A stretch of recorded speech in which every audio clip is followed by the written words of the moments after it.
when we live, we always try to find happiness.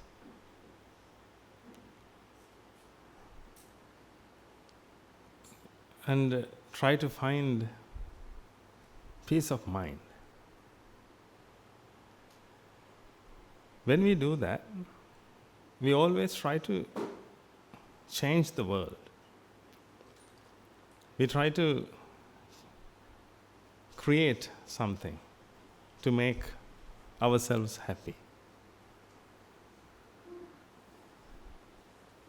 You have been doing that for a long time.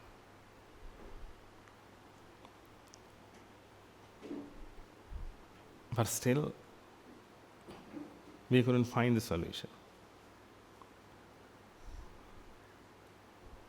But still you need happiness. Still you work out. You find new methods. You find new methods to create something new. By believing that will make you happy.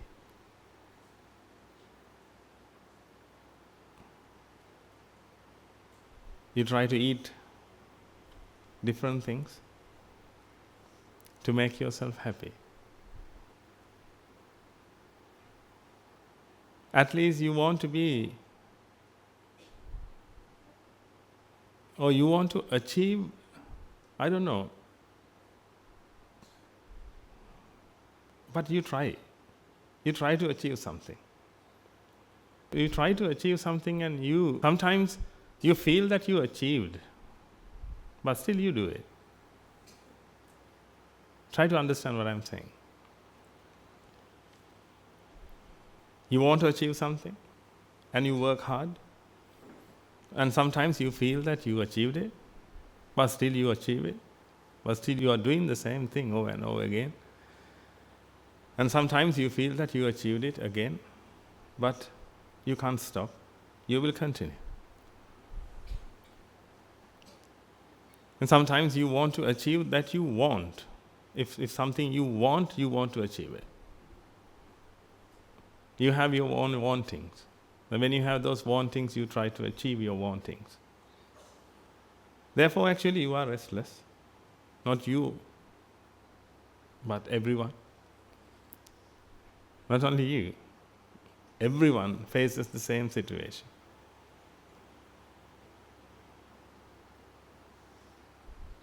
That's why we need to find a solution for that. We need to find a solution for that, but beforehand we should understand the problem. That's why when we are gathered here, always we talk about the problem, the issue. And somehow we need to find the solution. First of all, we need to find the issue, and then after that we need to find a solution for that.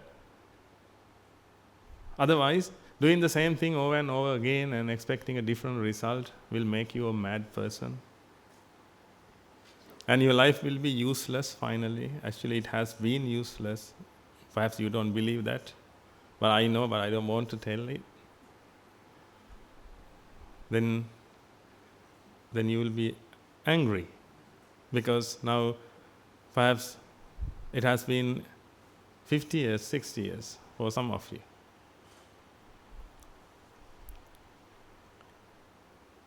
You don't want to hear that your life has been useless.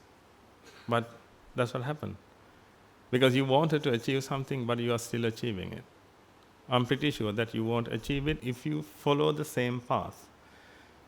Because you have been following the same path and you couldn't achieve anything yet, but you felt that you achieved, then therefore you couldn't stop.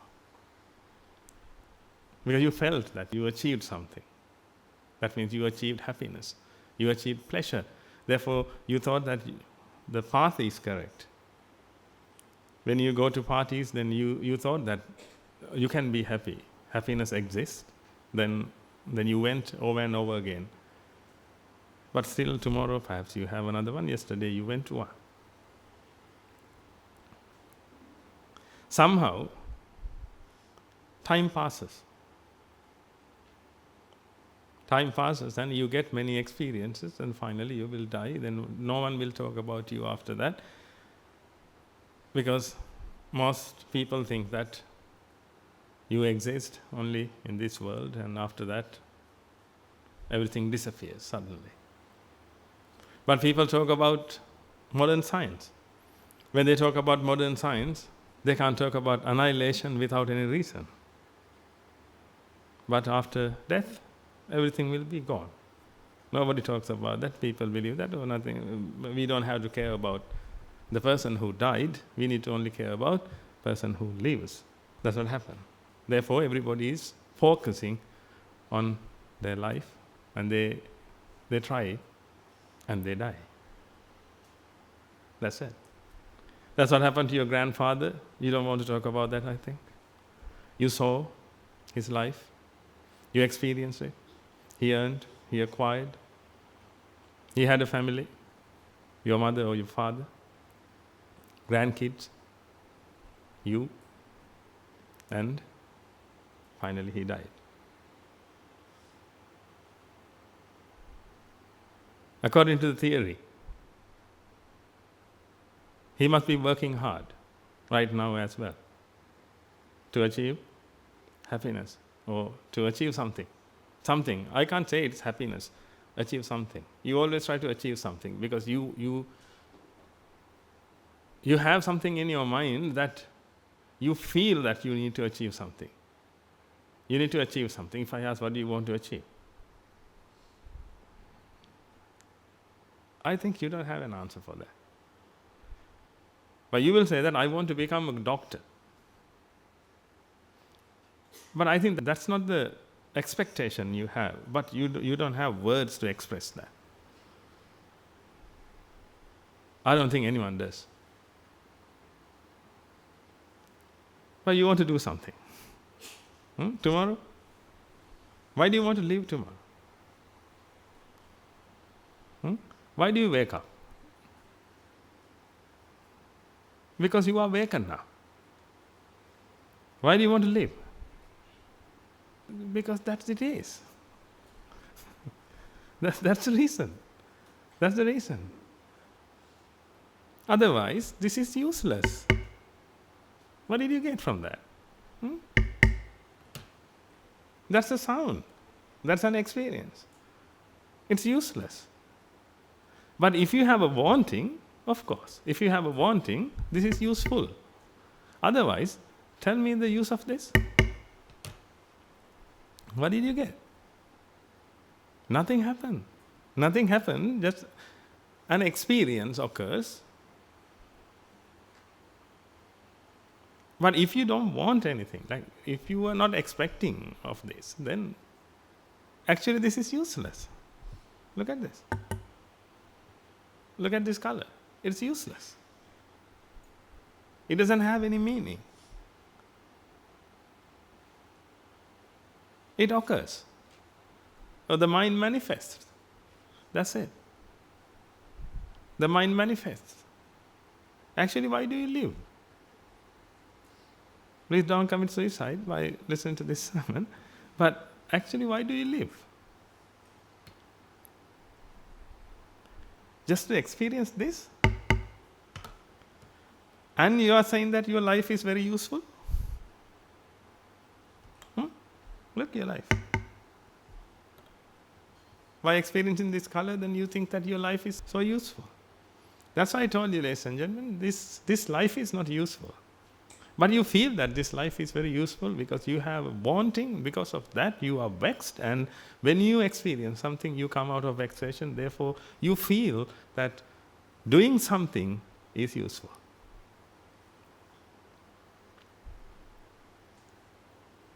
Otherwise, doing something is not useful. Bending your knees, how do you think? Is it useful? It's not. But if it hurts, of course, now it's useful. Now you can see, when you are vexed, doing something is useful. Otherwise, actually you don't need this life. But the problem is, try to understand this, ladies and gentlemen, then if you don't understand this, then you will come back You will come back means this will happen over and over again, because this is a process. If this is a process, there should be a stopping point, starting point. Then if we can identify that, we can totally eradicate that part. If we can eradicate it, then it won't come back. If we can get rid of from the root, then the tree doesn't grow. But we need to understand that first. Otherwise, you had to trim this over and over again, like your garden. Now you have to maintain a garden. You have a garden, therefore you have to maintain it. Therefore every day you have to, every day or every month, once in a month, then you have to trim it and you have to maintain that. This is what happened to your life as well. Then if you don't see your life, if you won't understand your life, then I think you will come back and you will do the same. You will do the same. But if you can see through wisdom, then you will see that whatever we do is useless. That's why. Okay, let me explain this again. Now, my elbow hurts. Therefore, I do this. Is it useful to you? Is this useful to you? No. But this is an action. If this is an action, this must be useful. But you can understand that it's not useful to you. That means every action is not useful. If you have a purpose, then it becomes useful. If you have a purpose, then what is that purpose? When you have a purpose and if you act accordingly, then it's useful. But what is that purpose? Well, first of all, you need a house. That's that. You need a house, or you want a house. When you have that wanting, now building a house is very useful. Otherwise, you can see some birds, they build their nest. Is it useful to you? No. Building is not useful, but when you have a wanting, it's useful. Therefore, now you can see. You feel that your life has been very useful because you had many wantings. Because of those wantings, you have been vexed and you wanted to come out of that. Because of that vexation, you wanted to do something, you wanted to act, and finally you acted. Nothing happened, but you acted, and you thought that it was so useful. Taking medicine is very useful. Can I give some? Look at that. Taking medicine is very useful. But if I give you now, you never take it. Because you will say, well, it is useless. And if you take unnecessarily, then you will be mad. And you should be mad to take those pills unnecessarily. Then why do we think that our life is very useful? Why do you want to come back?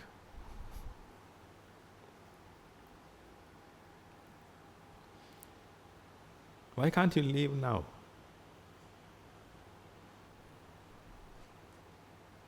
Are you ready to leave? You are ready if you don't have any expectation to come back.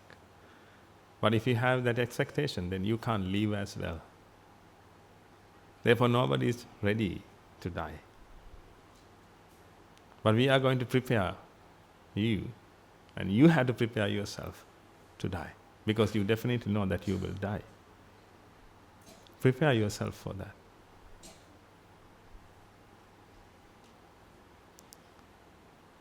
This life is useless. Try to understand that. Don't hate this life. This life is neutral and useless. That's what we need to understand. If you say that, no, it's useful, okay, I agree. I agree that you are vexed. You are vexed and you are suffering. If you are suffering, of course, this life is very useful because you had to stay here. You had to act to come out of vexation. You are in pain. Therefore, you had to do something to come out of that. That's the reason you had to come back. Sometimes you have unfinished jobs, those dreams, then you had to come back. For those dreams, you had to achieve them. Therefore, you had to come back. Then, what is a dream then? I'm not talking about one you see while you're sleeping. The other dream? What do you mean by that dream? Nothing but vexation. It is vexation, ladies and gentlemen. Dream. A dream means vexation. But everyone asks you to have a dream. You should have a dream.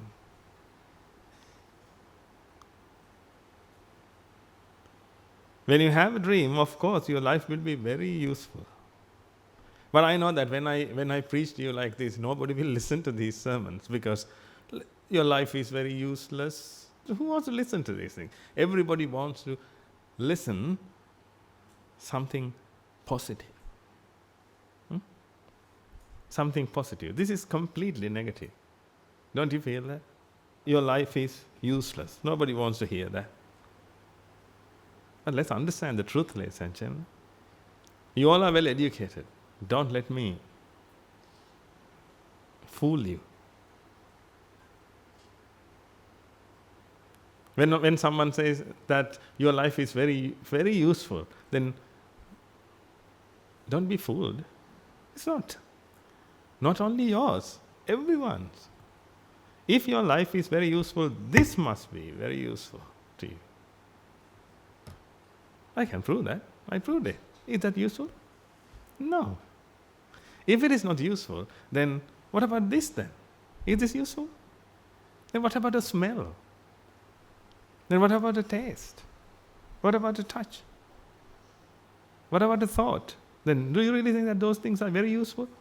No. If they are not useful, then your life can't be useful because apart from those things, your life is nothing. You only experience those 6 things and 3 actions. You only do 3 actions. Kaya sankara, vachi sankara, mano sankara in Pali terms. There are 3 types of minds. One mind is created through kaya sankara to move the body or do bodily actions. The other one for words. The other one for experiences. There are 6 types of experiences.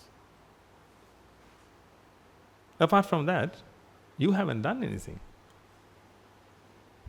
If you take all these things collectively, you can talk about a human being or a being, whoever it is. When you talk about a being, actually you are talking about those 3 actions. When you talk about your life, you are talking about those 3 actions. That's I told you, when I do this, it's not useful. If this hurts, of course it's useful. If this hurts, that means it has a condition. Then without a condition, what do you think about your life?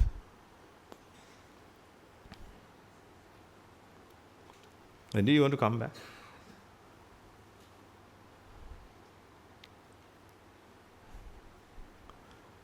That's what you need to understand first. Otherwise, you never listen to these sermons, because if you come to know that when you practice the path, then you won't come back again. Then I don't want to practice this path because I need to come back. I want to stay in this world and be happy. That means you have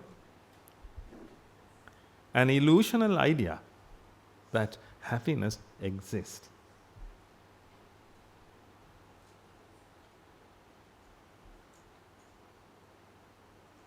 Happiness doesn't exist. There is no such thing called happiness, ladies and gentlemen. Don't go behind that. Don't chase it behind. There is no such thing called happiness. You try to find eternal happiness, because if happiness occurs instantly, that's not enough. Then we can name it pleasure.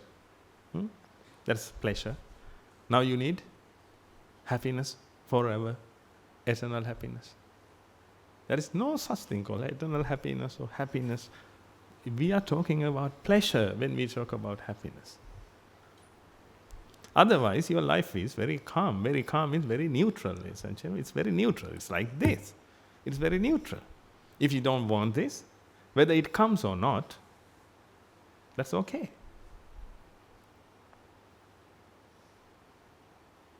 If you don't want anything, if you don't have any expectation, then whether you get an experience or not is not a matter. But right now, it's a matter. Because you want something. That's why the Buddha taught us to eradicate wantings.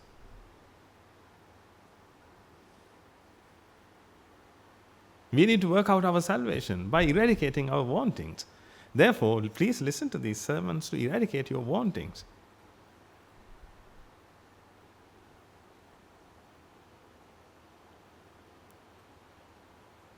And try to understand that without a wanting, your life is nothing. Then if you take in that way, perhaps you say that then we need wantings, otherwise our life will be nothing. That's why people always need wanting. That's why people always have desires. They try to have desires. They get more views from others. They read books. They watch documentaries and all these things, and they get views. They get views, and then through that they get desires, and they have desires. They become burning desires, and finally their life becomes very useful because now they have something to do. And when they do that, they feel that it's very useful because they can come out of vexation. That means you hurt yourself and you cure it. This is what happens when you listen to other people without the Dhamma, without the truth. You get many desires from them. Then the mind is vexed, and after that your life will be very useful.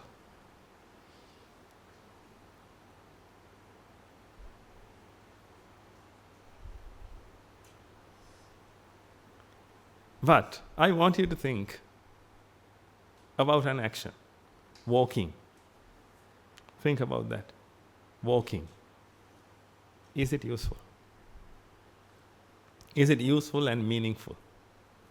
Walking.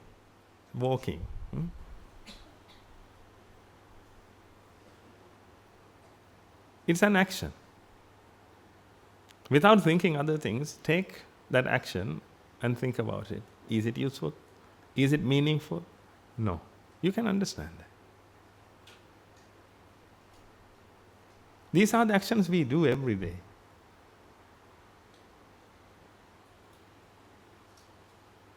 The problem is you feel that it's very useful. That's my problem now.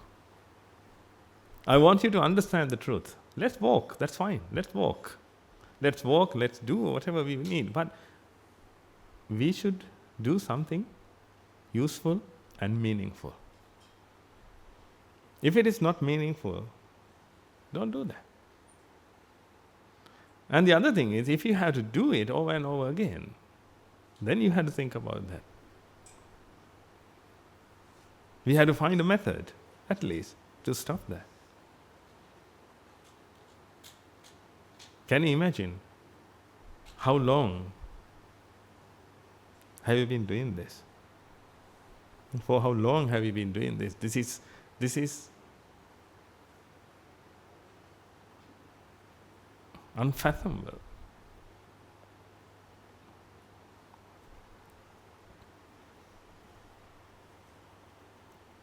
How many kilometers have you walked so far? And what did you achieve? I want you to go with your life, because this is a meditation session. This is called meditation. This is the best meditation you can do, because you are with your teacher, and your teacher will give you some guidance. Then you need to walk through that, walk with it, walk through that path. And when I talk about your life, then I want you to go through that. Then you will see. Perhaps now you are in your 40s, 50s, 60s. Then how many kilometers have you walked so far? But still you are walking. Still you think that walking is useful. All the actions, they are useful. That's how you think. But now we can realize that something is useful when we are hurt or when we are in pain. When you get hurt, of course, something is useful because you do that to come out of that. Otherwise, everything is neutral. Everything is neutral. Whatever the action you took, that's neutral. Whether you do it or not, it's neutral. We just need to understand that. Then we won't have to do it again, when we can understand it. If we can stop vexation, then we don't have to do it over and over again. Then we don't have to come back. Then we should understand that we come back. We always come back because of wantings, because of vexation. The mind is an action. Thus I told you, this is not an action, ladies and gentlemen. Kaya Sankara is the action. This happens automatically. You don't do this. This one, you don't do this. Brain does this. I can't say brain. Just it is not the brain, but it involves. This has the mechanism. That mechanism occurs. And mechanism activates. The only action is Kaya Sankara.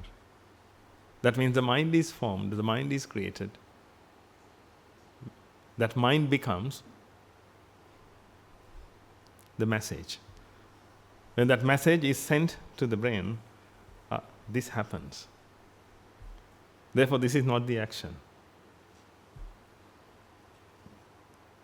The action is Kaya Sankara. Kaya means the body. A mind is created, and that mind becomes a message to your brain. That mind, or the creation of that mind, is called Kaya Sankara. It's an action. That is the action. This is not the action.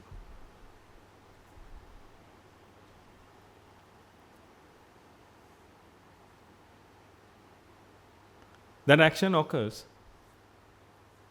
and you live. Then you think that you live. That action occurs.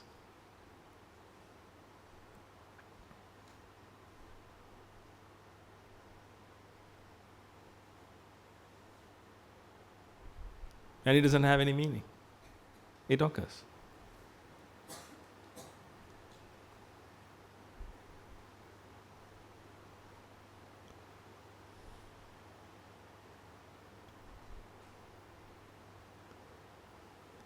It doesn't have any meaning.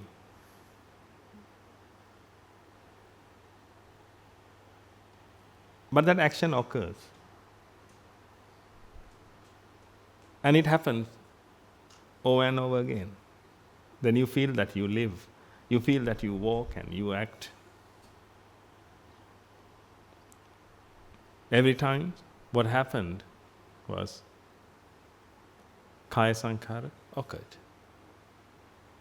A mind was created and it is sent to the brain, the message, the sent to the brain. Then this happened automatically. Energy was released from the muscles, then it moves. We don't need a human being or being to move these muscles, move these limbs. It happens. It needs energy. If energy is supplied, these motions, these actions occurs. Therefore, actually these are not actions. This happens automatically. The action is Kaya Sankara.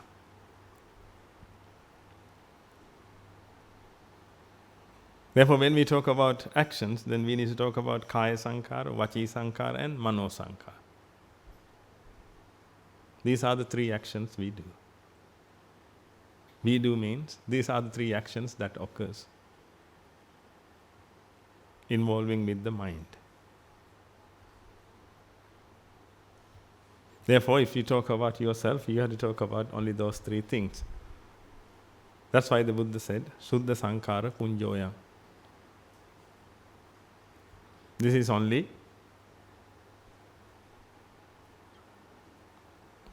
a lot of sankhara. Your life is nothing but a lot of sankhara. This body is not your life. Therefore, let's understand about this body and everything. You have a body, and this body is not you. This is a body, and this is a vehicle, or this is a machine. It's like this air conditioner, or it's like this fan. This is a machine. And this fan doesn't have any being in it.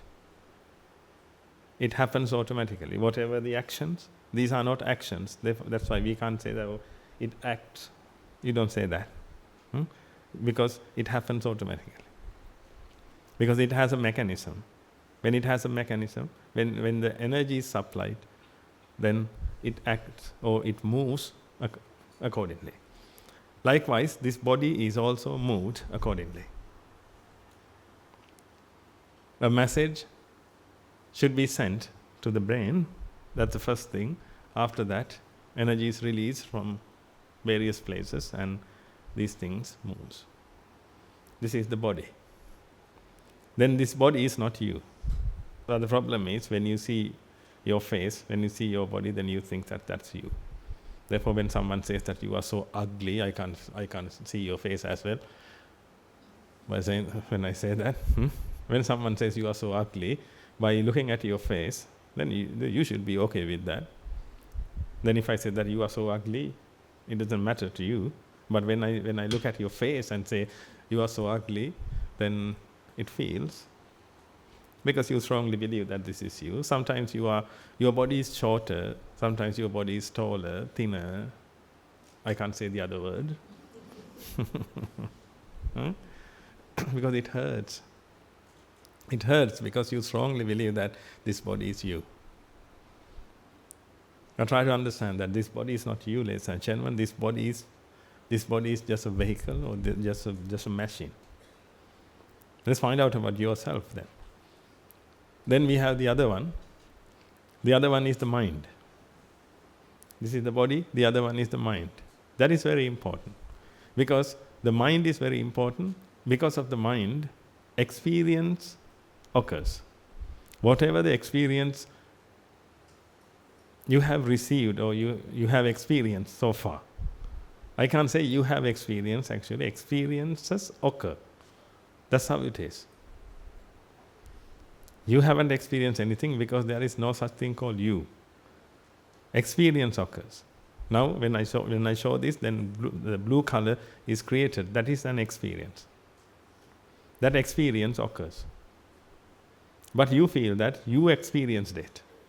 That's the other part. Therefore, you think that you exist and you experience all the things. Therefore, you try to experience many more. Because you feel I can't say you feel your existence.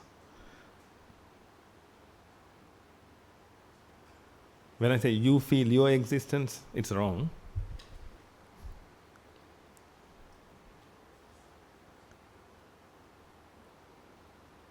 A false sense of existence is felt.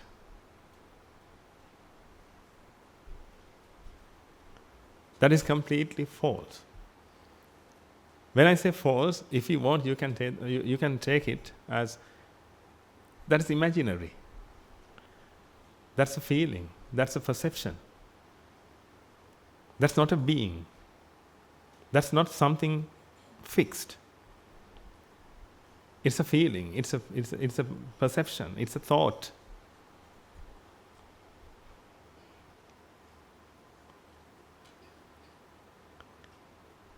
But those experiences occur. That's called the mind. We can draw that like Rupa, Vedana, Sanya, Sankara, Vijnana. This is the process of the mind. This occurs. When this occurs, there are 6 types of senses can be experienced. This happens. Then the body, the mind. Apart from that, the false sense of existence occurs. That is called the ego. These are the 3 things we need to discuss. But first of all, you should understand that this is not you. This is not a being. This is a body. This is a machine. This is a vehicle. It happens automatically. All the things that happens inside happens automatically. You don't have to do that. Do you think that when you lift your arm, like you are inside this body and you lift it? When you bend forward, then you think that you are inside and you bend?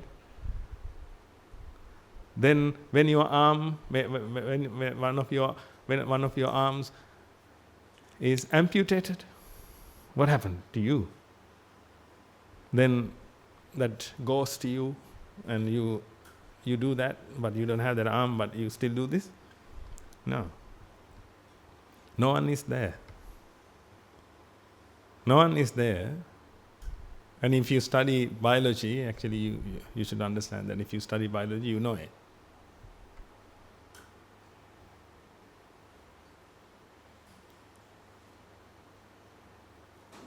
No one is there. Your brain conducts your body. We don't need a being. We don't need anyone to conduct this body, to move this body. We need if we have some electrodes, if we can fix that to the brain, then we can move move your body. Because it's a vehicle. It needs some guidance, it needs energy. Those are the 2 things it needs. Therefore, energy is supplied from the food you take.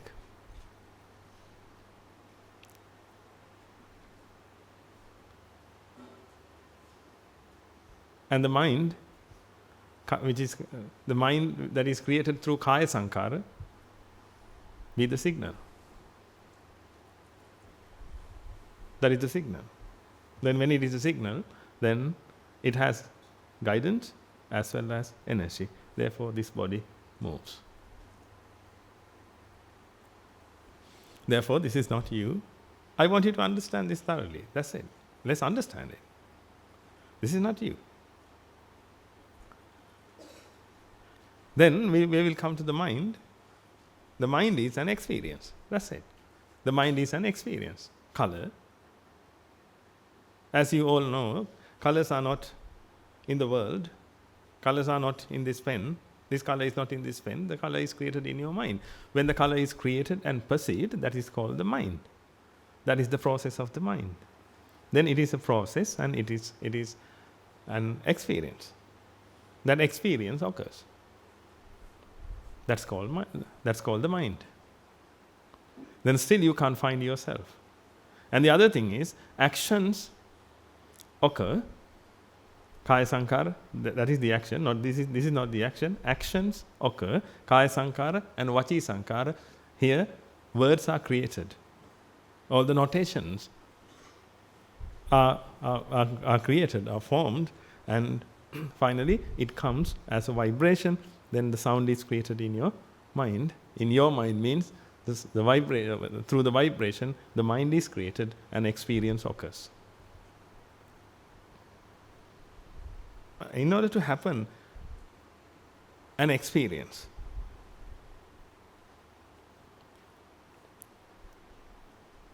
we need a proper environment. We need some causes. Because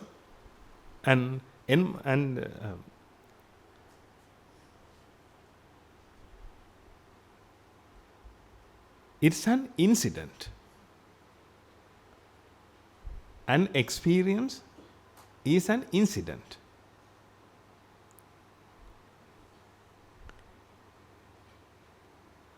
If it is an incident, it needs its own causes to occur.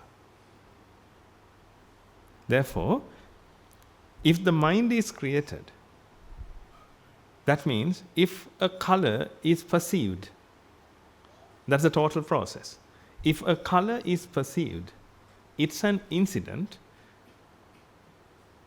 In order to occur that incident, we need relevant causes. When causes are there, the effect manifests. That manifestation is called the mind. That's why we don't need any being to experience anything. Experience is an incident.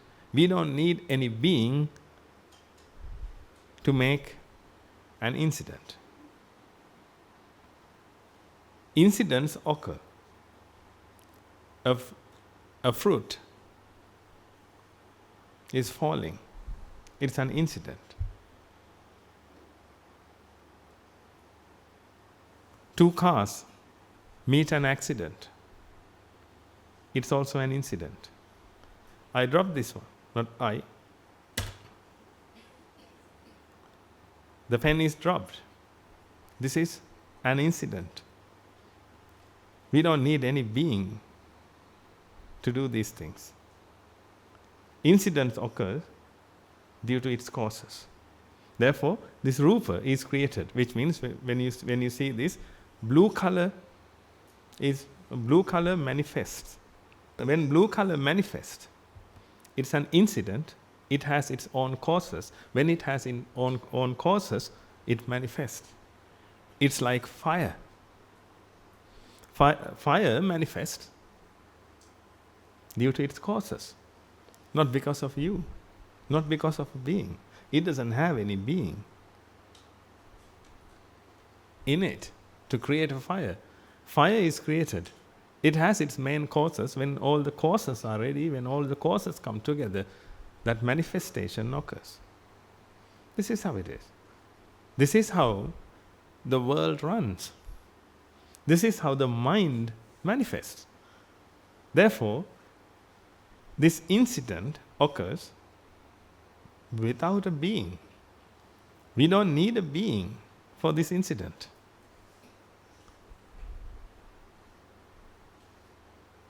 That's why, if you can understand that everything is an incident in this world, then you will realize that there is no such thing called being.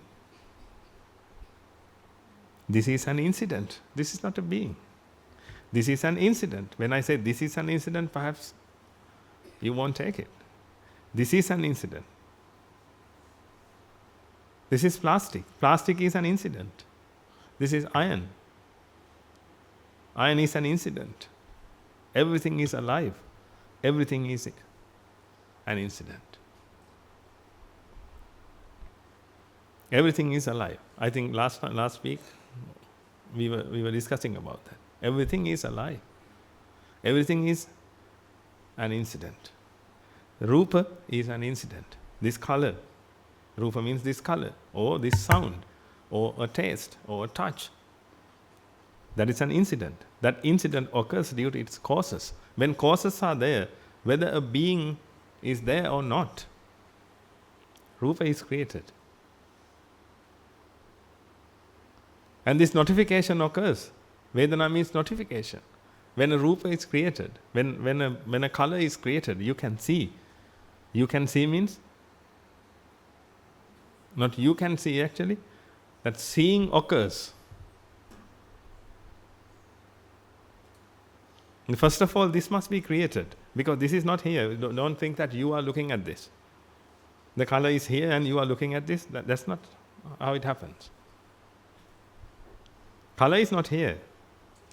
There are some causes. Due to those causes, and your body is still alive. Your body is still alive means your body has the environment to make a mind. That means your body has the environment to the mind to be created. Then your body is called, or your body is still alive.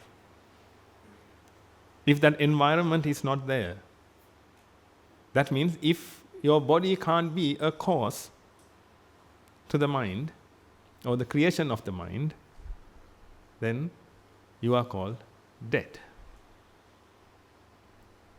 Means your body is dead. Your body is still alive, that means it has the environment, then it becomes a cause, that's one cause. With that cause, and with other several causes, Rupa is created. The Rupa manifests. This color manifests. After that, this color is seeing. That is also an incident, and I will use you to make you understand that you can see it. That means that seeing, which means that incident also occurs. That incident also occurs.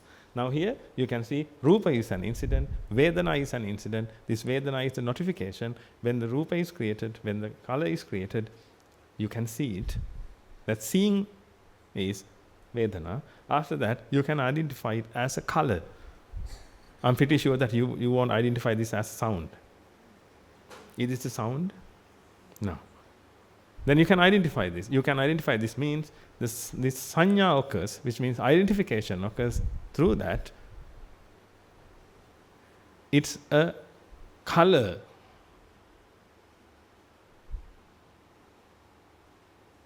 It's not a sound, it's not a taste, it's a color. That's how it identifies first. That's the first identification. It is called Rupa Sanya. Rupa Sanya, that means the mind identifies. When I said the mind identifies, then we had to create, then we should we feel that there is something called mind.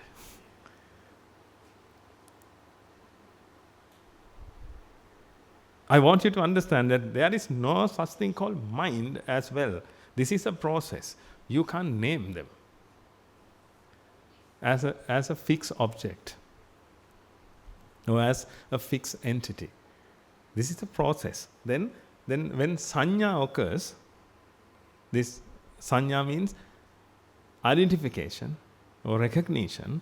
When this occurs, recognition occurs as this is a color. That's the first recognition. After that, this is blue. After that, blue means not the word, the color. In English, it is called blue. In Sinhala, it is called nil. That's also an identification.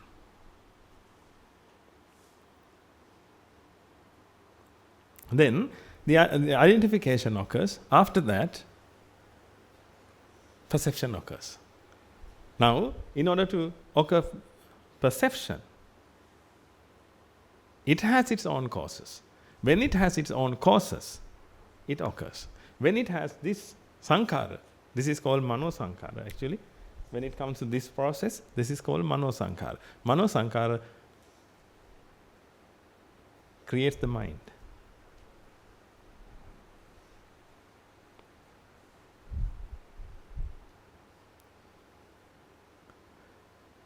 This is mano sankhara. It creates the mind.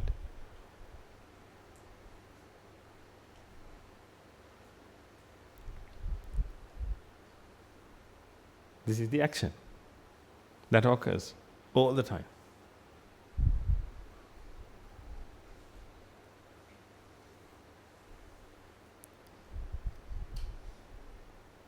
Now you can see a color is created, notified, identified, and perceived. You don't need a subject to talk about this. You don't need a being to talk about this. This is an incident, like 1 and 0. 10 appears, 10 manifests due to 1 and 0. Not because of a being. Who is the being here? You don't need, because this is an incident. 1 and 1, this is an incident. Then 11 manifests. This is an incident. Therefore, this rupa is also an incident. This color is an incident.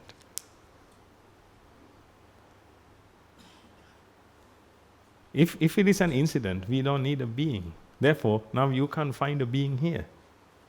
That's why we need to find the being, because I agree, you feel that you are a being, or you feel yourself. You perceive yourself. Of course. I don't deny. The Buddha didn't. But we need to understand, that's what the Buddha asked us to do. The Buddha asked us to understand the reality and see the reality. See the truth.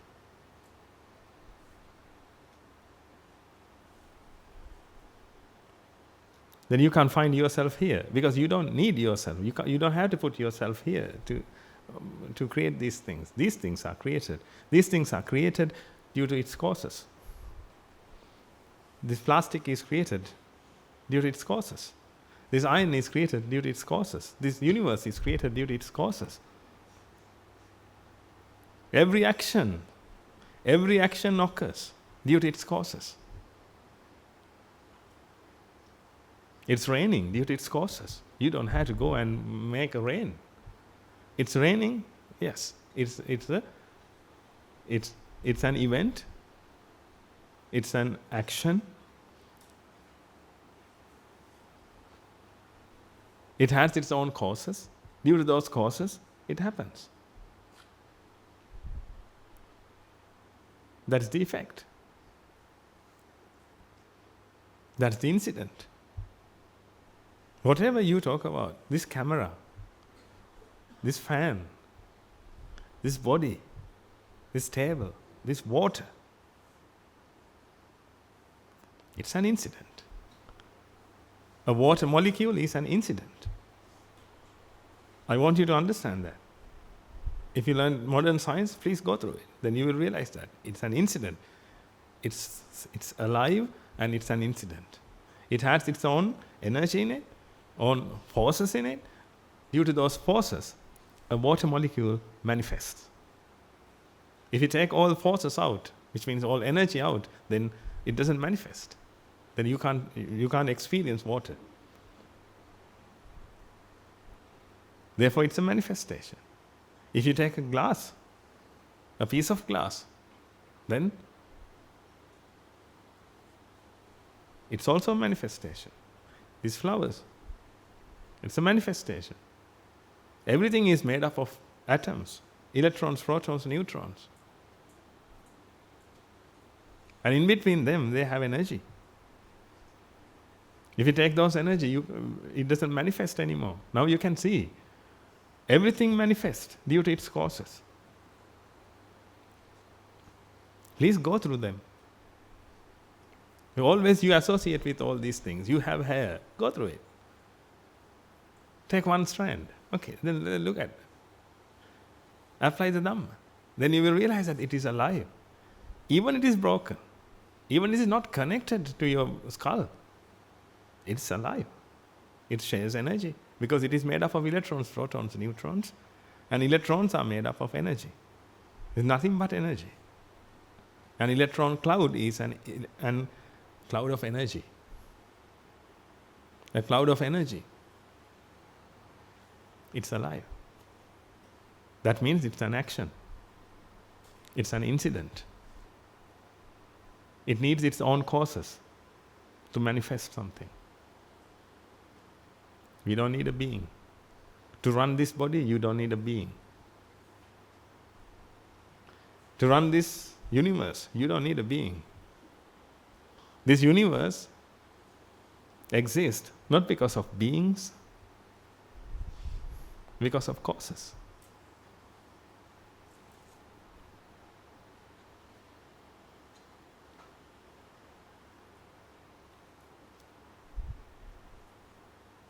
I'm going to help you, ladies and gentlemen. Otherwise you will come back. Otherwise you will come back. And if you don't understand this, then you will come back next week as well. Look, that's happened.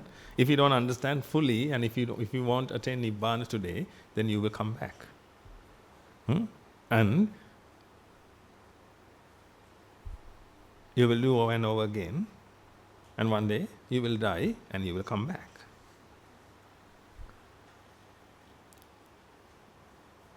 This is how it is. Everyone has to go. Everyone has to, means this process continues until it is stopped. The Buddha came to the world to show the path. The Buddha came to the world to teach us the path to stop doing useless things, which means the entire life.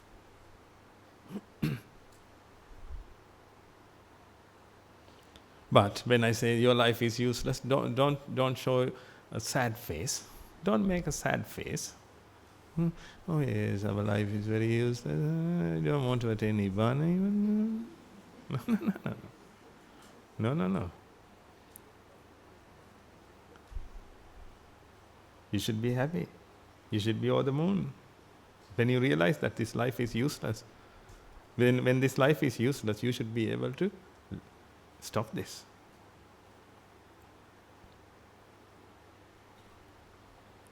I'm telling these things not because I'm suffering, ladies and gentlemen. Some people, when they are suffering, they think that, oh, this life is useless, let me commit suicide.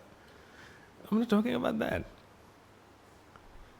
People are committing suicide not because of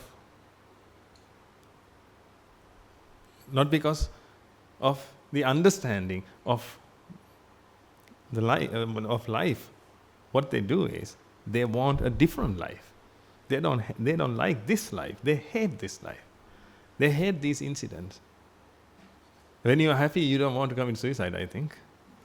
When you experience pleasure, you don't want to commit suicide. But when you experience vexation, and if you can't stop that, and it happens over and over again, and people never help you, and when you are helpless, now you think that, let me commit suicide, and I will have a new one.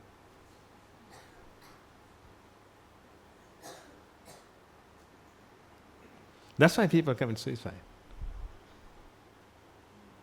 But we need to understand this to stop this nonsense. That's why initially, at the beginning, I told you that this is completely useless. Actually, listening to this sermon is also very useless. If you already attended Nibbana. If you already attended to Nibbana, this is useless. Don't you think that? Now you have a wanting because you need to attain Nibbana. You are vexed. I'm not talking about your other things, but you're vexed to attain Nibbana. Therefore you need this. That's why you feel that this is very useful. Otherwise these words and all the truths and everything is useless and meaningless.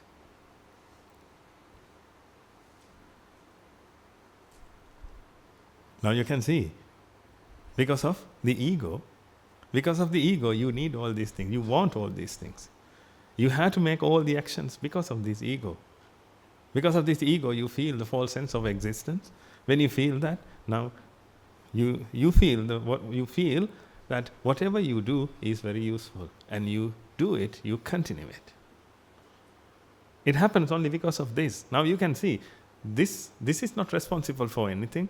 This is a machine. If this is responsible for anything, your vehicle, your house, the entire universe should be responsible for this. This is not responsible for anything. This is a body. This is a body and this is a machine. It doesn't make any difference. It has its own mechanism. It doesn't need any being. It happens automatically. The other one is the mind. The mind occurs due to its causes. Rupa is its causes. Rupa is an effect which is created or which manifests due to its causes. When causes are there, Rupa is there. Then we don't need any being. But everyone feels a being. That is called the ego. The Buddha said that ego is the ego is also an incident. This is an incident. This occurs. We don't need any being to create this. That's why the ego manifests to whom? The ego manifests to whom? If I ask that, the ego, what do you mean by the ego? What do you mean by ego? The ego is the false sense of existence. That means the sense of self. If this is the sense of self, this sense of self manifests to whom?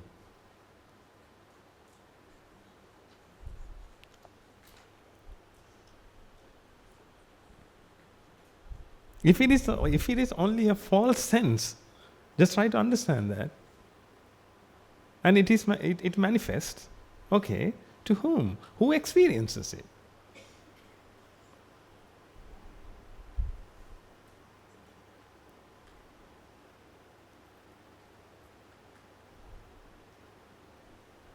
That's why the Buddha said, this is also an incident. This is also an incident, and it is an effect. You can use whatever, those words, every word is the same. Incident, an effect, action, because this is an action. This action occurs due to ignorance and attachment. Due to ignorance and attachment, mainly ignorance. Due to ignorance, attachment is created. Attachment is the main cause of the ego. But attachment manifests. Look, it's also a manifestation. It's also a manifestation. You can't find attachment, the attachment that occurs yesterday.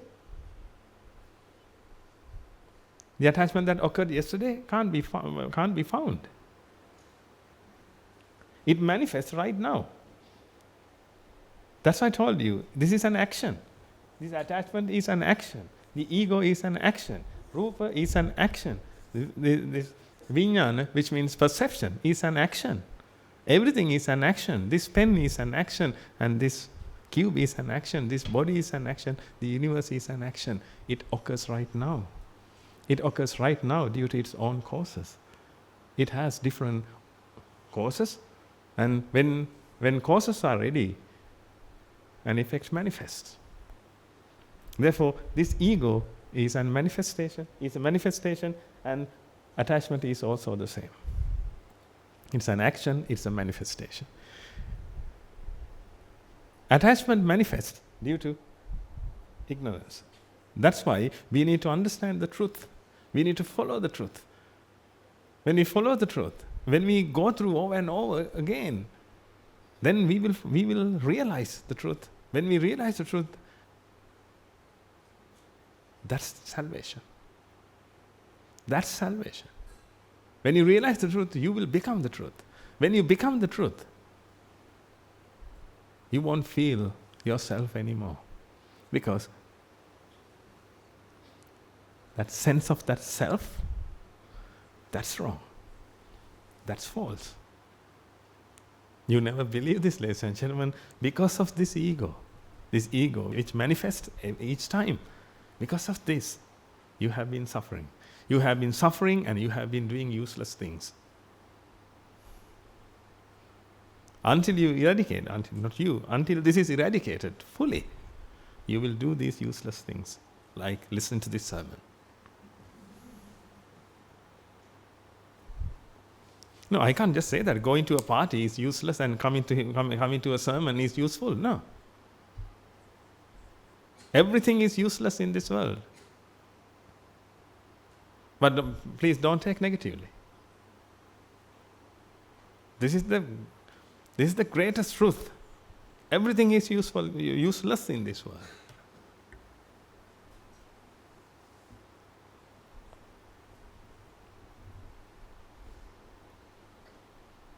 It has a value, it has a meaning if you want it.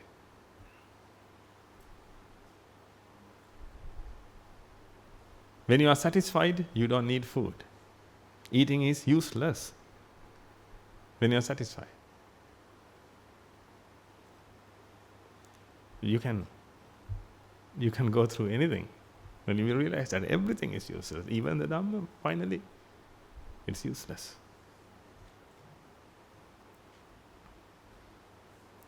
Because of this, you listen to the Dhamma. The Buddha said that. Dukkha. The Buddha said, this is dukkha. Dukkha is not suffering. The Buddha said, dukkha, that's not suffering. But most people, most Buddhists, now others follow those Buddhists. Therefore, people think that the Buddha, the word dukkha is for suffering. The Buddha taught us this suffering, the ego is dukkha. That's how we understood. The ego is dukkha. Due to the ego, you start your path. Therefore, the Buddha said, due to dukkha, saddha manifests. Due to saddha, pamoda manifests. These things are Pali words. Due to dukkha, which means due to the ego, shraddha, which means conviction, understanding, realization occurs. Due to this, shraddha is useful. Conviction is useful. The Dhamma is useful due to this. Because of this, if the ego doesn't exist, okay, tell me, if the ego doesn't exist, what's the use of stream entry?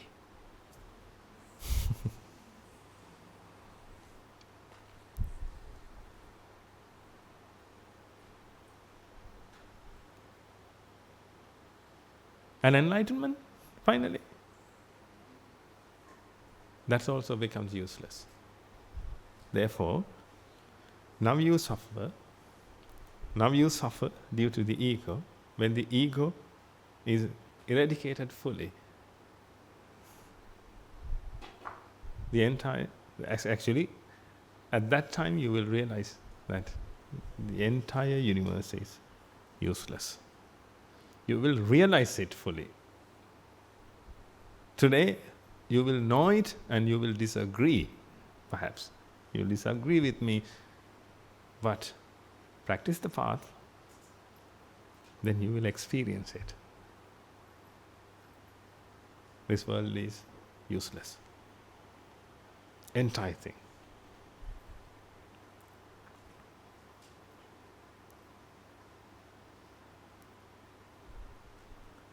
But please don't hate the world. If you hate the world, that means you love it. You can't hate anyone without love.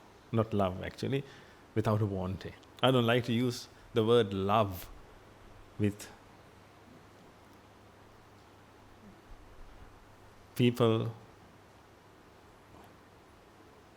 who live in the world. The worldly people, it is very, very sacred. No one has love in their mind until they achieve their salvation. At least until they become a stream enterer, no one can love. Actually, not, because love can't be done.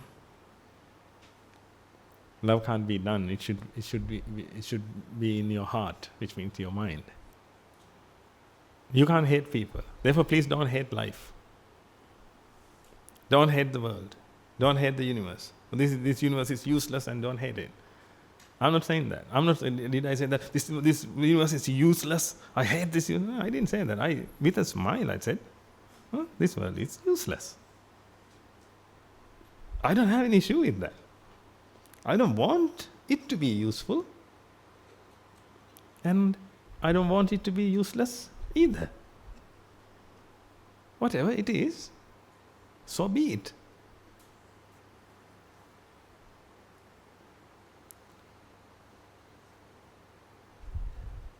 The issue is in the ego and your wantings. That's the issue. Therefore, if we can eradicate this, then you won't have that anymore.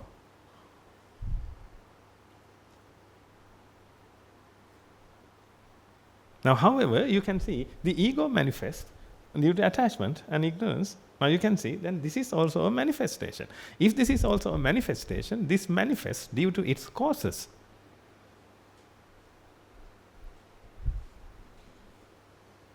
This body manifests due to its causes. We can say that electrons, protons, neutrons, at least. Those subatomic particles, due to those subatomic particles, the body manifests. Right now, it's being manifested.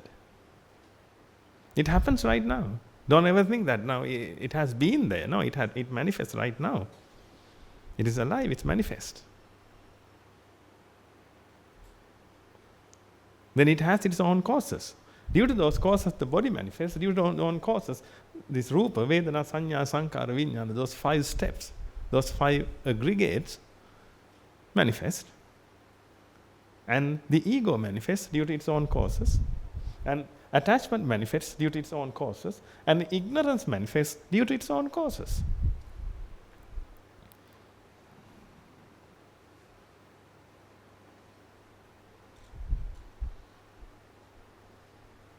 Then why do you talk about self?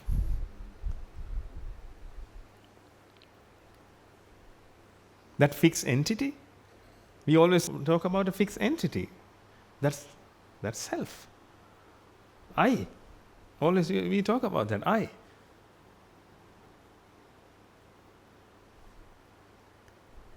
If everything occurs due to the theory of cause and effect, how can you define I? How can you define yourself?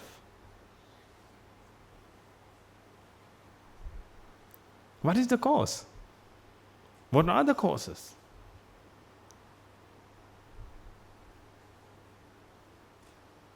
But here we can say, this is the ego. The ego has its own causes, ignorance and attachment mainly, and there are some others as well. Now, ignorance and attachment are there, and due to that, the ego manifests. And if you want to eradicate the ego, you can't touch it even, because it's an effect. If you want to eradicate an effect, you need to eradicate its causes. Then you can see this acts according to the theory of cause and effect. When we come to a color, here, a rupa, a color or sound or taste, touch, whatever it is, and it's an effect. It has own causes. Due to those causes, this manifests, and if you don't want this, that means it is not necessary, then we can eradicate that by removing all the causes. Now you can see we don't need any God or anything to create this. If it has its own causes, it manifests. If it doesn't have all those causes, that manifestation ceases. This is how everything happens. But when it comes to I, self, who's the creator? Who's the creator and who's the destroyer? Who will destroy this? Who will create it? If you believe in self, that means if you think that self exists, that fixed entity exists, then you have to find a creator and a destroyer. One day the Buddha was asked, who has created this? Who will destroy this? The Buddha said, no one. No one has created it. No one will destroy this. Naidam attakatam bimbang, naidam parakatam aga. Hetum paticca sambhutam, hetu bhanga nirujjati. This is not a creation of self, or this is not a creation of someone else's. Due to causes, thus manifestation occurs. When causes are there, manifestation occurs. When causes are not there, manifestation is not there. And we can understand that, ladies and gentlemen, That's what I want you to understand. Please apply this. Whatever you see or whatever you experience, please apply this and realize that everything happens due to its causes. It has different causes, and due to those causes, everything happens, everything occurs, everything manifests. There is no such thing called fixed entities in this world. There is no such thing called fixed entity in this world. If you can understand that, you can move forward, and that will be your meditation. You don't have to close your eyes and think about anything. It will be very easy. People try to do that because people think that that's meditation. Perhaps, but not in Buddhism. Keep looking at this. It's not meditation in Buddhism. You need to understand the world. You need to understand the world. If you need to understand the world, you need the truth, and you need to practice the truth. Therefore, meditation is practicing the truth. If you don't know the truth, how can you practice? That's why you need these sermons. That's why you need a teacher. That's why we all are gathered here. That's why we always discuss the Dhamma. We always discuss the Dhamma, and we try to find the truth, and every day we need to understand the truth. When we understand the truth, we should apply it. Therefore, if you can apply the Dhamma, if you can apply this doctrine and realize that everything is a manifestation, eventually you will realize that self can't be in the world.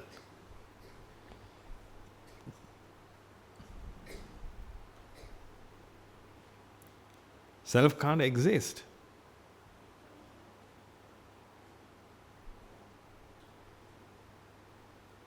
But the false sense of existence, that exists. That exists. It happens due to ignorance and attachment. It's also an effect. That's why this is dukkha.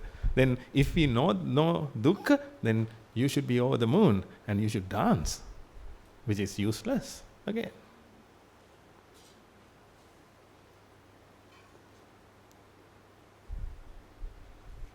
You should be over the moon. When we understand about the truth, truth means the dukkha. This is dukkha. This is the ego. It is a manifestation, like other things. That's why, first of all, you need to understand anicca. When you understand anicca, you will realize dukkha and anatta. When you realize anicca, dukkha, anatta, you will realize the world. When you realize the world, you will realize the body, you will realize the mind, you will realize the false sense of existence, you will realize the moon, the sun, and everything. We need anicca, dukkha, anatta.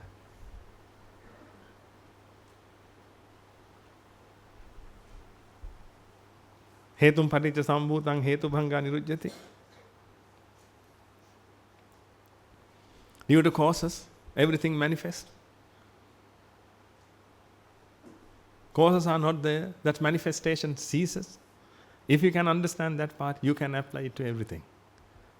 It explains anicca, dukkha, anatta, especially anicca and dukkha. When you can understand anicca and dukkha, automatically you will realize everything is anatta. You don't have to say that everything is anatta, everything is anatta. Apply the Dhamma, apply the doctrine into these things. Whatever you want, whatever you like, apply it. Apply the Dhamma to it. Then you will realize. When you realize, automatically something will come to your mind about the being.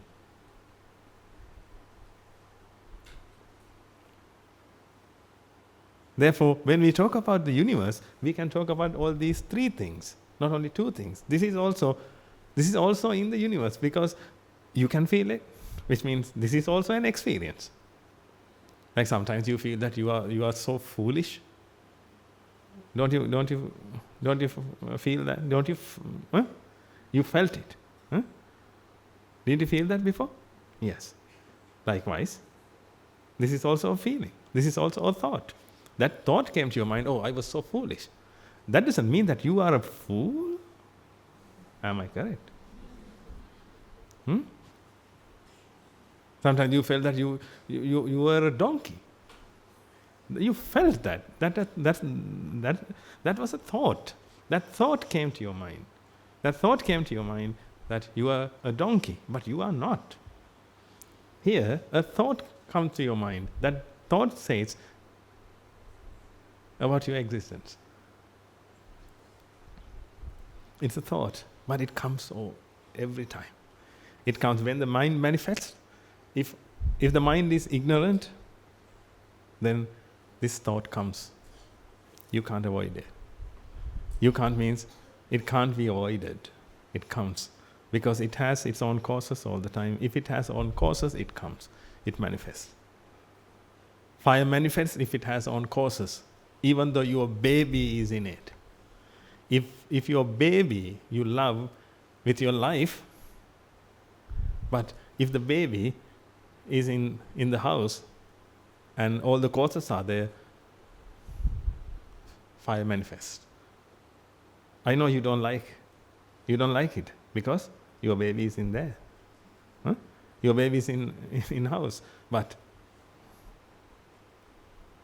when causes are there, whether you like it or not, your liking is useless. Look. 1, 1, 2. If these three numbers are there, your liking is useless. Because whether you like it or not, this number manifests. If oxygen is there, critical temperature, oxygen, critical temperature and something to burn is there, what happens? Fire exists. Fire manifests. Whether you like it or not.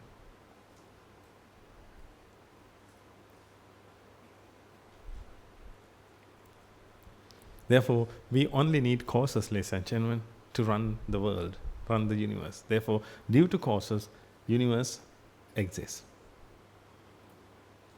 Therefore, please apply this. Please apply and realize every day, that hetum paticca sambhutang hetu bhanga niruchyate. Due to causes, this happens.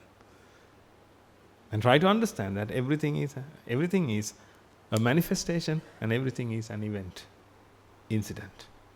Whatever happens, a thought comes to your mind, you should realize that it's an effect. And when you are angry, sometimes you can't apply the Dhamma at that point. But after that at least, please apply. That anger, it was a feeling. It was a thought. It was a mental condition. That mental condition happens with the ego. When we talk about the ego, it has all sort of mental conditions.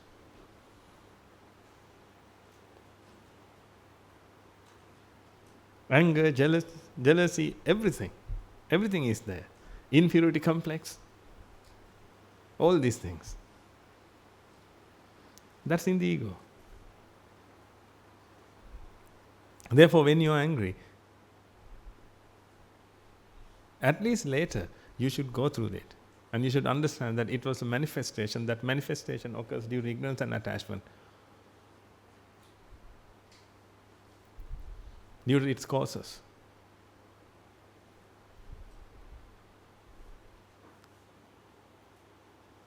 And all these in lustful feelings and sensual desires and everything.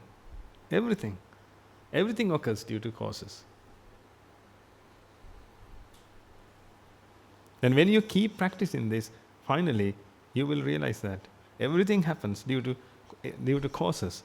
Then being can't exist. Being can't being is not a manifestation anyway.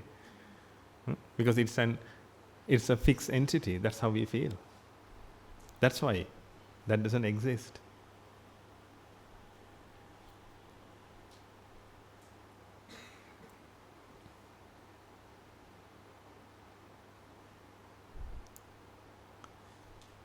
That doesn't exist, but this exists.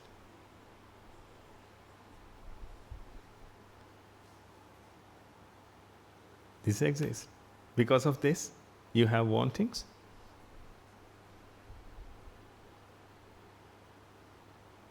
Because when we talk about a wanting, can we just say a wanting or my wanting?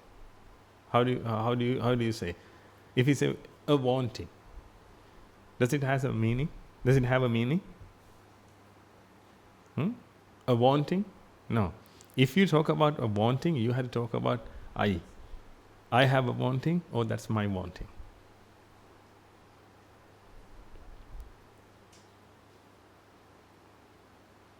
What about liking? Liking, it is the same. Always you have to talk about an entity. Because these things are special things. A wanting is something special. That happens when the ego manifests. Therefore, a wanting belongs to the ego. Without an ego, you won't have any wanting.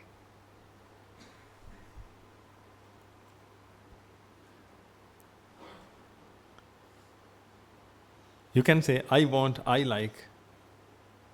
Without I, you can't talk about those things. I like, I like,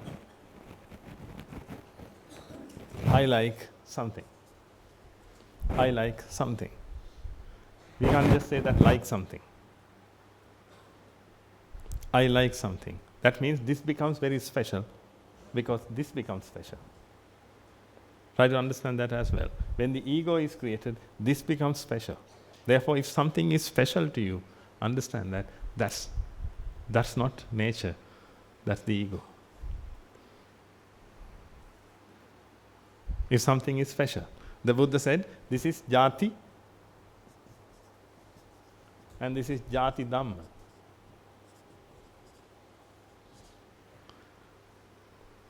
If it is hard, you don't have to remember. Jati and jati dhamma. Which means, when the ego manifests, the ego has its special things, special wantings, and the ego, ego associates with. That's why you like to associate with your sons and daughters. Don't you? And whatever, you have things or people, I don't want to say people, things. People are also things. You have your own things that you like to associate with. And you like to hate. All these things are jati dhamma. Jati dhamma is special. But when we talk about, if this is unique, then something should be unique to feel that this is unique. Did you get that? When something is unique, there should be another thing that is unique to feel unique. To feel uniqueness of that object. This is how it is. Therefore, that's why when you say, I like this, I want this, I hate this. You can say, I hate this pen, but I don't. Therefore, you can't just say that, like commonly you can't say that, hate this. Can you? Hate pens. You can't say that. If you want to say that, you have to say, I hate pens. Therefore, when we talk about jati dhamma, which you love or hate, the ego exists, the ego manifests, that's how you love or you hate.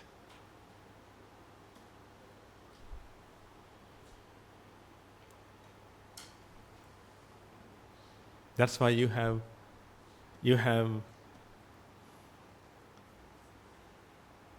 or you are vexed, simply. When you love something, you are vexed. When you hate something, you are vexed. Due to vexation, you do both things. Only because of vexation. That's why I told you that's not love. We need to eradicate that word from the dictionary. Because God is love. Look, in the Bible it doesn't say God loves you. It says God is love.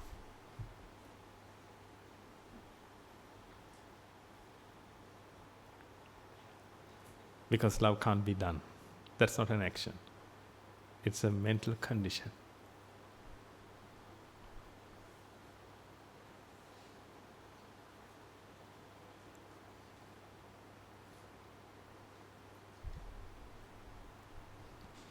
But you like and you dislike because of these things. Because when the ego manifests, the ego is unique. The ego is unique. That's why you have your own wantings. Wanting is not flexible. Wanting. When you have a wanting, is it flexible? No. Wanting is fixed. I want a pen. Okay, have it. Have it. Will you take it? No. Because it doesn't fix. It doesn't fix into that. Wanting is something fixed. It's a fixed mental condition. Wanting. That's why it's so hard. When something is fixed, it can easily get hurt. Because it's fixed. It's not flexible. It's not adjustable. That's why you need to practice the path to have a soft mind. Then you will be okay with anything, like water. You can't hurt water. When I drop it, what happened? Water moves apart and let it go. But if you have a rigid mind, what will happen? Then it gets hurt. It gets hurt all the time. That's called vexation.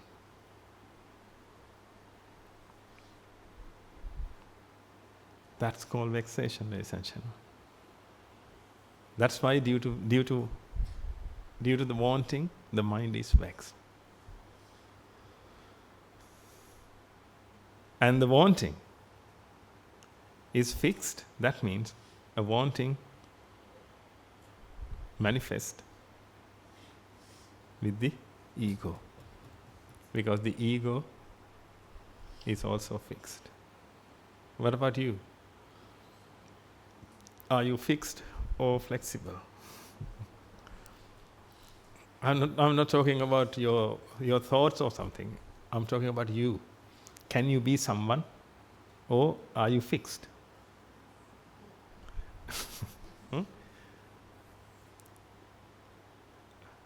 Are you yourself or can you be someone as well at the meantime? In the meantime, you can be your mother and you can be an elephant.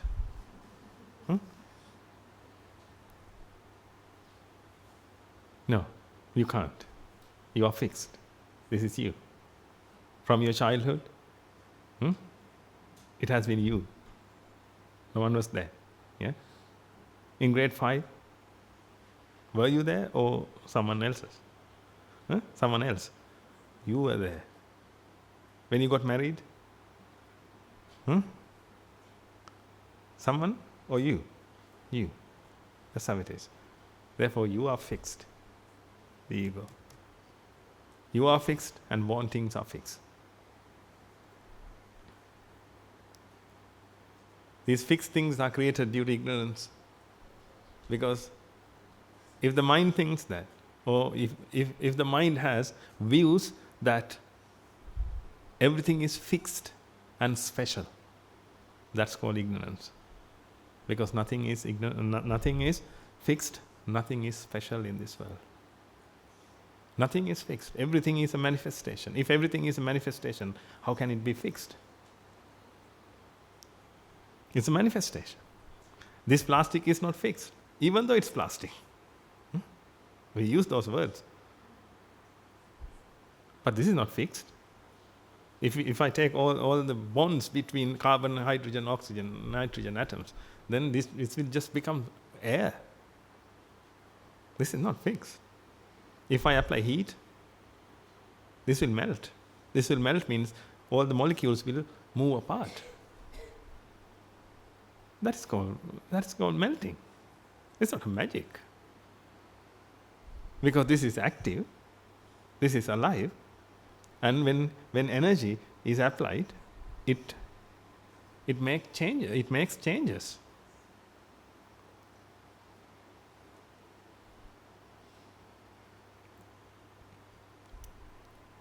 That's why the Buddha said, Rupatiti ko bhikkhave tasma rupanti uchati. When energy is applied, this entire thing changes. That's why it says rupa, but it doesn't have any meaning in English. We need to go to Pali, or at least in Sinhalese, then it has meaning. Rupa, rupatiti, rupane, ru.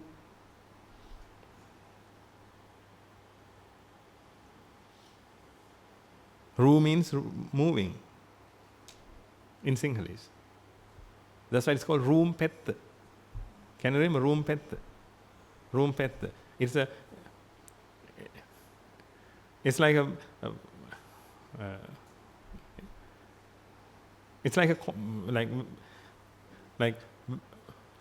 when I rotate this around this point, then it will become like this fan. This fan. You can see like it's like a plate, but it's not a plate. It has 3 wings. Wings over this small. If I say wings, can you understand them? Is that wings? Those petty wings? There are 3 wings.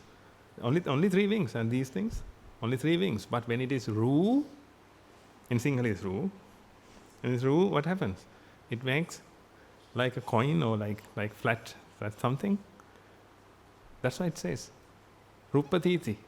In Sinhalese it has a meaning, but in English we had to explain. Therefore, Rupatiti means, actually the Buddha said, everything is moving, everything is active, everything is an action, an effect, and manifestation. Everything is alive.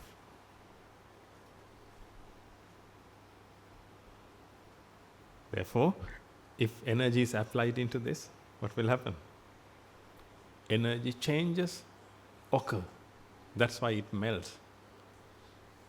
Perhaps it will evaporate.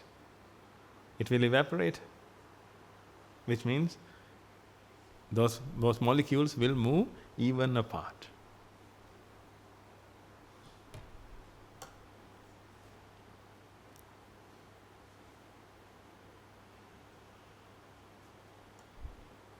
The truth.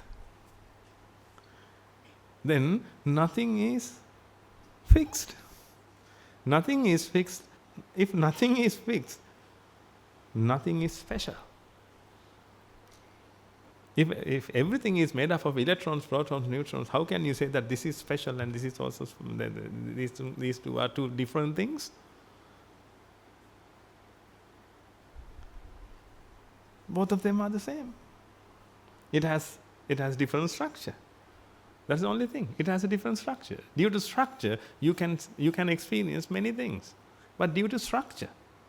But it has the same thing. It's like charcoal and diamond. It has the same thing, made up of carbon, but it has a different structure. Molecular structure is different. That's the only difference. But because of that difference, you can experience 2 different things. Therefore, you make jewelry out of that, and out of diamond, and charcoal. You use for cooking purposes.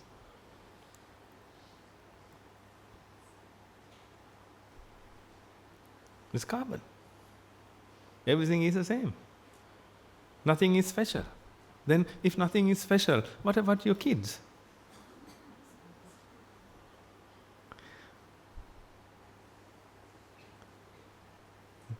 Nothing is special. Then what about your son, your daughter, your house, your car, your body?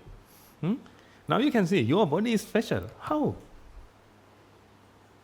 When something's special, you always say, it's mine.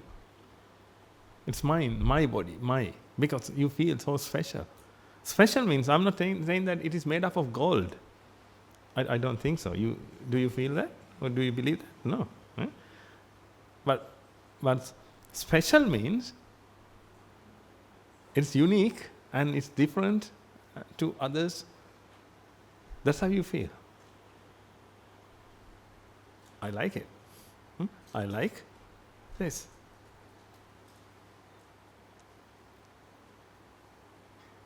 Because you feel, you means the ignorant mind feels that it's special because the ego manifests. When the ego manifests, its mental condition is different. Its mental condition is ignorant, totally ignorant. Therefore, it feels that it's fixed and unique and special. Therefore, whatever it perceives also is felt that special, unique and fixed.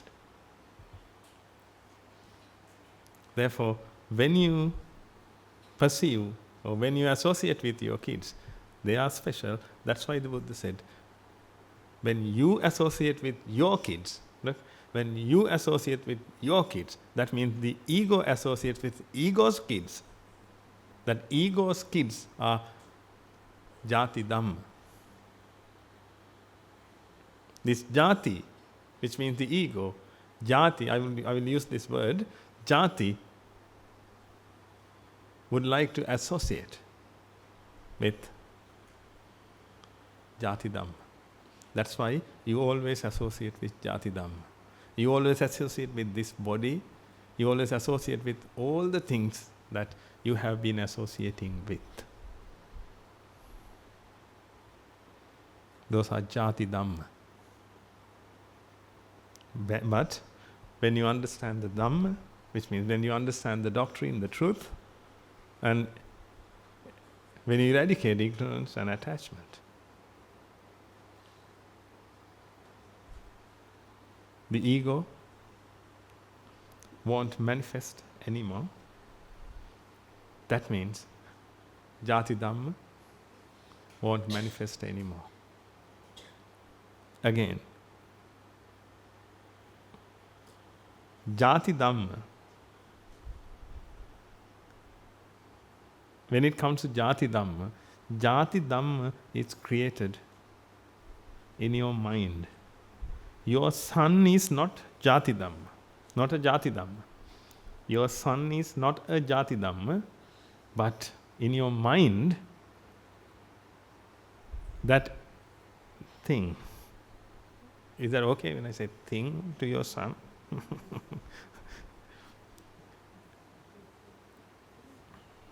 To your daughter? Then it becomes jati dhamma. It becomes a jati dhamma due to the ego.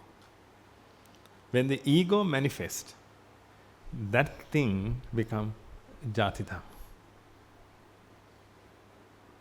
Therefore, when you eradicate the ego, will your kid die? No, because your kid is not jati dhamma. That jati dhamma is created in your mind. Did you understand that? Otherwise you won't practice the path. Because if your son is a jati dhamma, then you can't practice the path, because then it will, your son will be annihilated with this. Because this won't be created anymore. If the ego stops, then your son also will. He'll be stopped. No, this is not a jati dhamma, but when the ego manifests, this becomes jati dhamma because the ego wants to associate with this.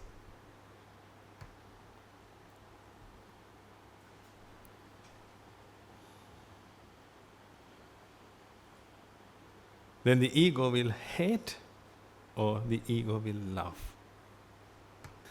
This is the reason you experience vexation and pleasure, and you are looking for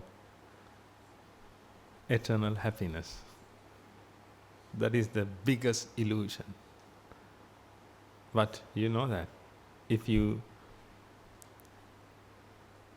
strongly believe something, you will chase. You will chase behind it, and you will be restless. This is what happened, ladies and gentlemen. Therefore, don't go for happiness. Try to find the mental serenity. Actually, you are looking for that. Mental serenity.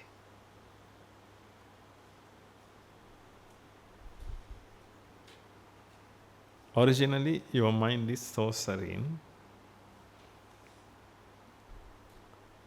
We are going to achieve that. It's so serene,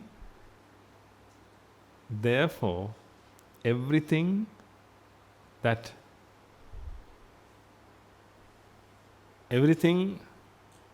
your mind experiences is useless.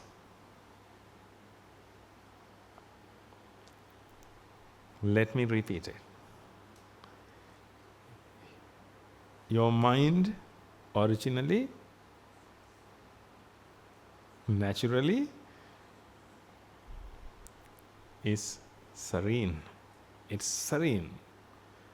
That's why everything is useless to it.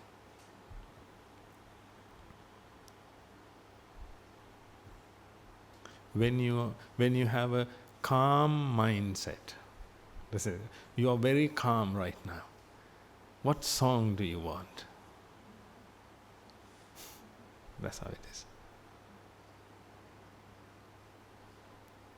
This world becomes useless when you come to your natural mind, the natural state of the mind. It is so serene, ladies and gentlemen, you won't need anything. That means the mind will be satisfied with what it has or what it is.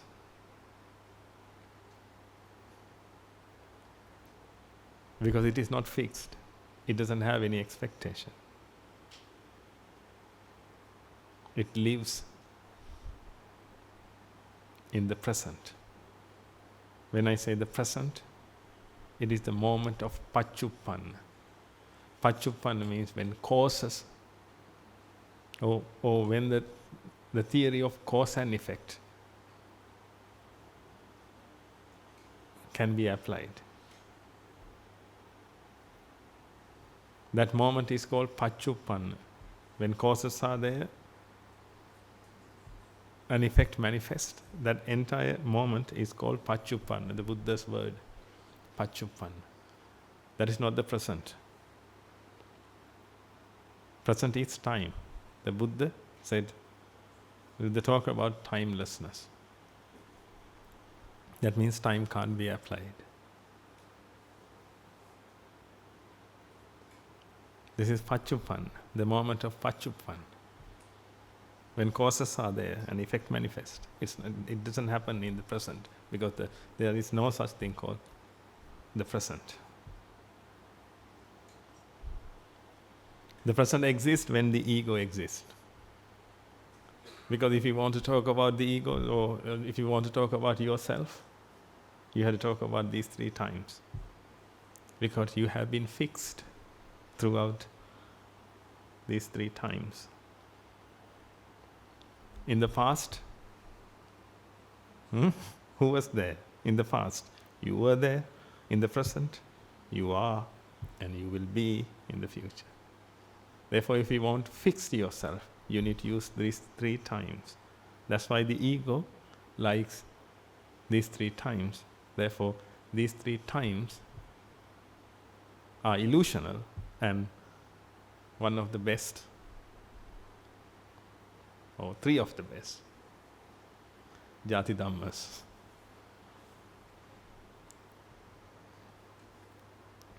Because this jati, which means the ego, likes it very much. Because the ego can live. Actually, that's the ground that ego can live. If we take these 3 times out, the ego can't live, the ego can't exist. Not only 2, we have to take all 3 times out. Perhaps you have heard there are some philosophies which is very good, which are very good. They talk about the existence in the present. But according to the Buddha, all these 3 times can't be existed. They don't exist. Only the moment of Paccuppanna exists.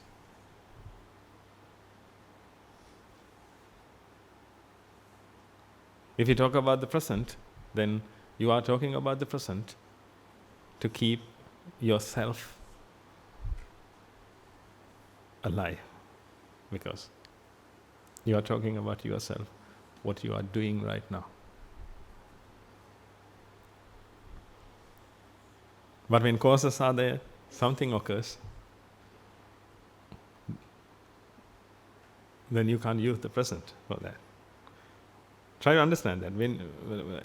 Perhaps next week we will talk about that more. But try to understand this. When you talk about time, you have to talk about a being. When you talk about a being, you have to use time.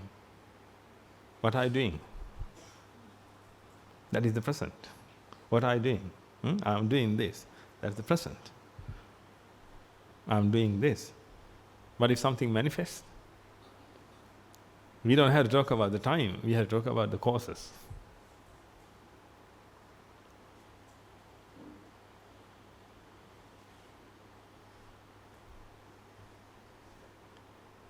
If you take that meaning, then use the present, that's fine.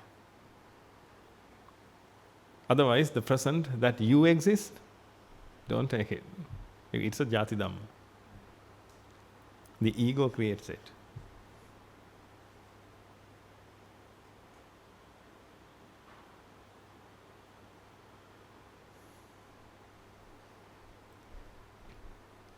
The truth is very nicely said. It's very nice. I know initially it's a little bit hard because it's completely different. That's the problem. It's not hard, it's different. It's different, therefore, please practice. Please practice. When you practice, then it will be familiar. Then you will realize. When you realize more, then you will be very calm. You will means the mind will be very calm. When the mind is very calm, you will find at least 50% of your past actions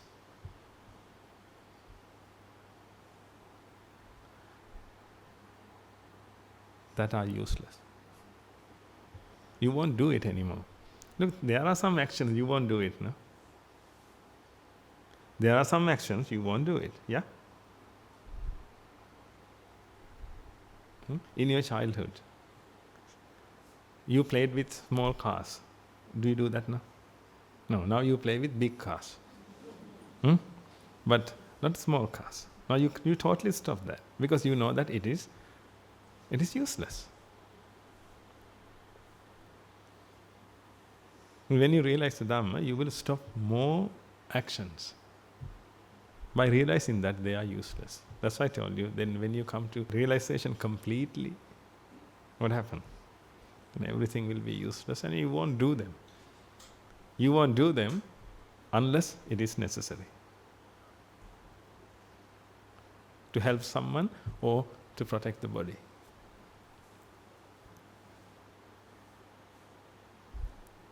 But even though you do it, you will realize that it is useless. It is useless, but you will do it to help someone to attain Nibbana, to realize the truth, and to protect the body. It is called Sopadisesa Nivana.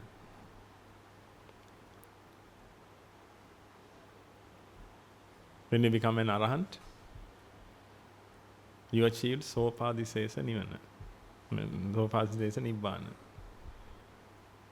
Which means you have to protect the body, you have to do something to protect and maintain the body, and perhaps help others.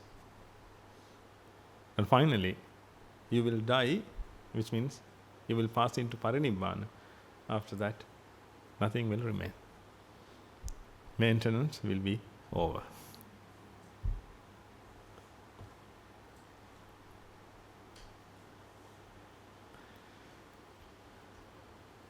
Please practice. That's the only gift I can give you.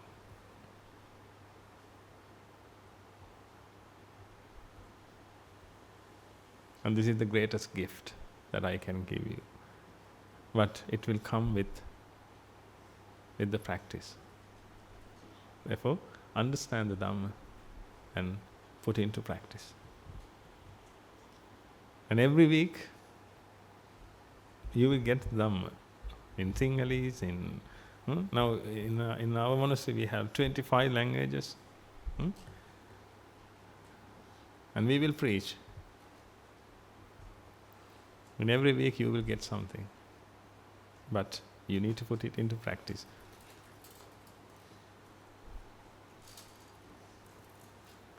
And experience love, experience completeness, experience perfectness, serenity,